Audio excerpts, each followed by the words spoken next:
ada hal yang menarik di Eropa nanti untuk produk Microsoft, yaitu Windows. Kenapa? Soalnya nanti Microsoft ini akan tunduk ke peraturan atau kebijakan digital, pasar digital atau dikenal dengan Digital Market Act yang hanya berlaku di kawasan ekonomi Eropa. Apa aja perubahannya? Mari kita mulai. Sebelum aku bahas perubahan di Windows nanti, aku mau jelasin dulu tentang DMA. Jadi DMA itu sebenarnya kependekan dari Digital Market Act, yang secara sederhana ini mengatur kebijakan pasar digital atau produk digital yang berlaku atau yang didistribusikan atau dijual di kawasan ekonomi Eropa. Secara sederhana, DMA ini sebenarnya mengatur fleksibilitas pengguna. Jadi DMA ini saat ini langsung gitu ya, atau tanda kutip menolak monopoli dalam satu produk digital oleh satu perusahaan. Ya, katakanlah contoh sederhananya Microsoft dengan Windows. Nah, kalian kan di Windows tuh pasti selalu dipaksa pakai Microsoft Edge, walaupun kalian udah ubah settingan browsernya ke yang lain, pasti akan tetap beberapa poin itu akan diubah atau akan tetap membuka Microsoft Edge.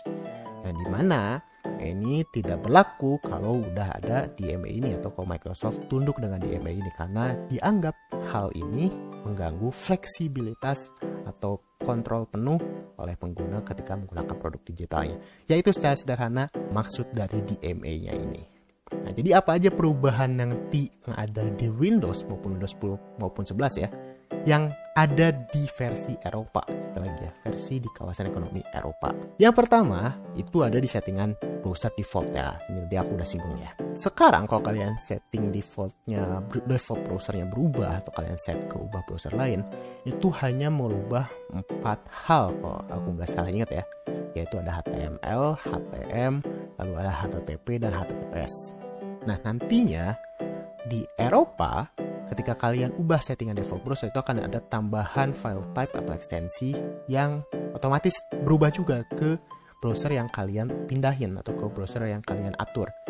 Jadi nanti kan ada FTP, XHTML, SHTML, SVG, dan lainnya seperti yang kalian bisa lihat di layar. Dan kalau misalkan browser kalian mendukung file PDF, maka kalian pun bisa mengatur untuk membuka file PDF di browser kalian ini. Jadi nggak terpaksa harus Microsoft Edge terus gitu. Dan nantinya ketika kalian mengubah settingan default browser kalian baru ini akan muncul di taskbar. Tapi ya kalau kalian nggak suka ya kalian tinggal unpin aja atau kalian tinggal nonaktifin settingan untuk munculin aplikasinya di taskbar. Itu untuk yang pertama.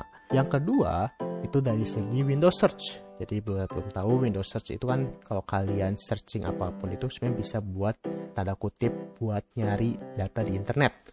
Jadi nge-bing lah ya. Karena kan seperti yang kalian tahu sekarang Windows Search ini kan pakainya Bing ya sebagai search engine mereka.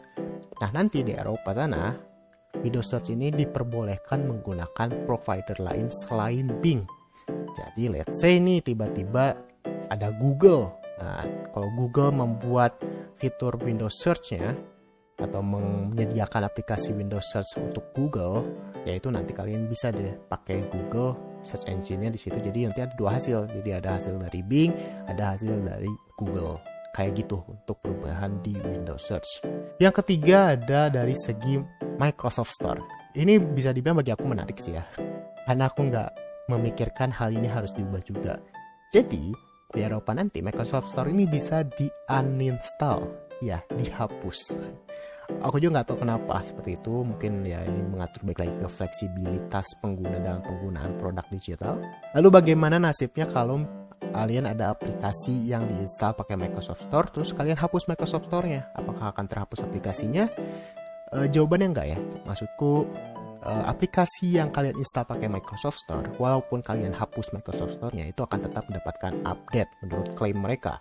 Yang dimana katanya somehow ada jaringan atau ada jalur yang emang tetap mengoneksikan untuk mendapatkan update secara berkala ke server Microsoft Store dengan aplikasi yang kalian gunakan. Jadi ya tetap aman, tidak perlu outdated, tidak perlu khawatir aplikasinya bakal outdated.